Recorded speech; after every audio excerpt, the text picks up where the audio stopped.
Yeah, the train off in the distance there. I got lost in here. This is one of the biggest cemeteries there is. There's a huge hydrangea right up there. And I know right down here is where I want to go. Some of these have a lot of poetry on them. I'll let you pause and read that. It's a pretty good poem by Bennett Chappell. But right over here is the grave of Fred Rogers, Mr. Rogers, Mr. Rogers' neighborhood. Wanted to stop by and see him again. There's another friend of mine back there that was an artist that helped design a lot of different things. And I wanted to just take the time and see him at some time today. And here we go. Here's the Chestnut Ridge. Here it talks about this being one of the original places that the parsonage had, one of the first buildings. It's a brick building, so you church service right here. And here you'll notice it says Rogers up here. It's the family and the ancestry of Fred Rogers. So he's buried right here with his wife. I always liked Fred. He was always one of those people that, when you met him, he was worth a good bit of money. He always had a good heart for what he was doing. It's right here. If you come here, you'll see that it says Given. It has an incredible view of the Chestnut Ridge in the valley. Like I said, this is a really huge cemetery. And there's things people leave here, There are 3 ways to ultimate success. The first way is to be kind, the second way is to be kind, and the third way is to be kind. Mr. Rogers. Well, Fred, come by and see him once in a while. Right there, Fred Rogers.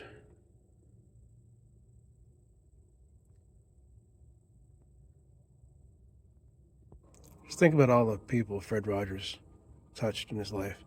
He was a millionaire.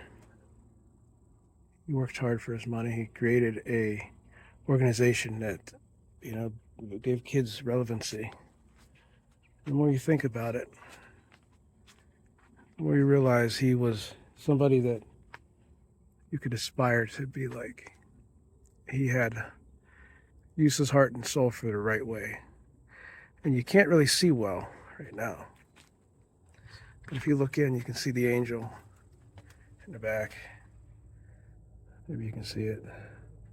This camera doesn't always want to focus properly. Right there.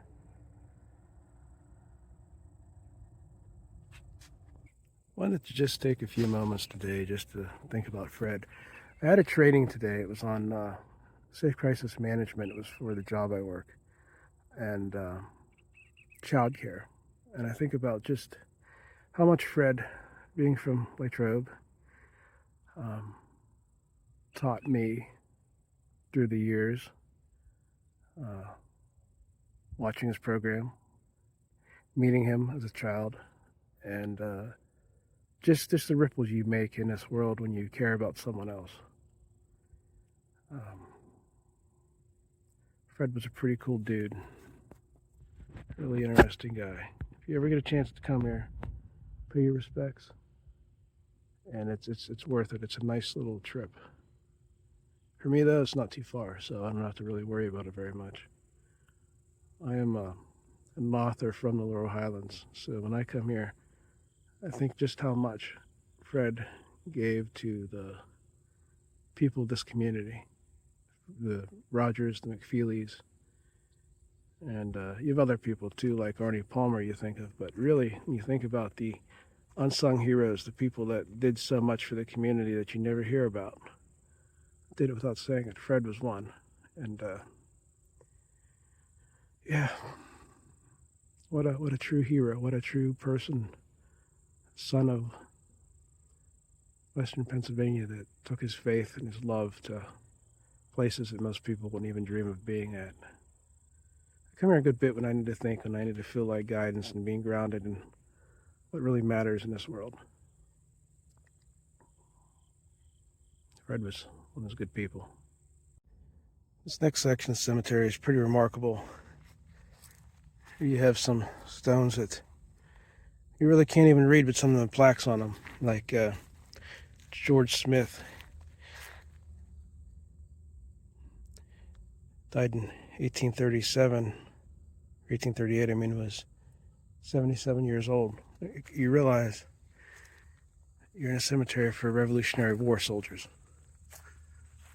Kind of impressive. There's one of the old Unity churches stood.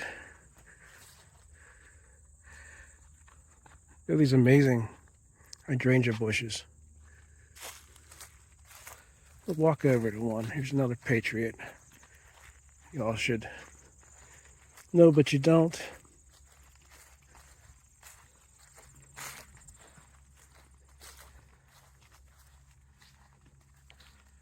John Tittle.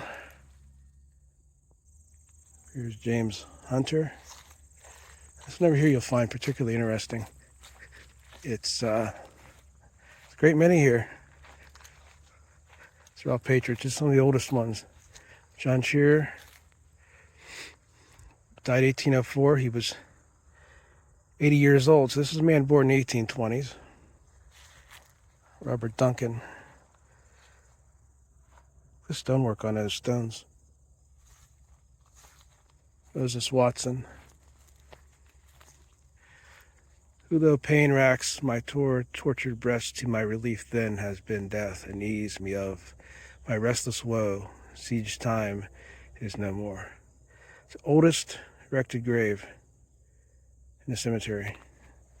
He died in 1782, so he was born the year 1700. Think about that. Right up here, you have something really neat. John Proctor died 1824. He was the man who created the "Don't Tread on Me" rattlesnake flag. Revolutionary War soldier.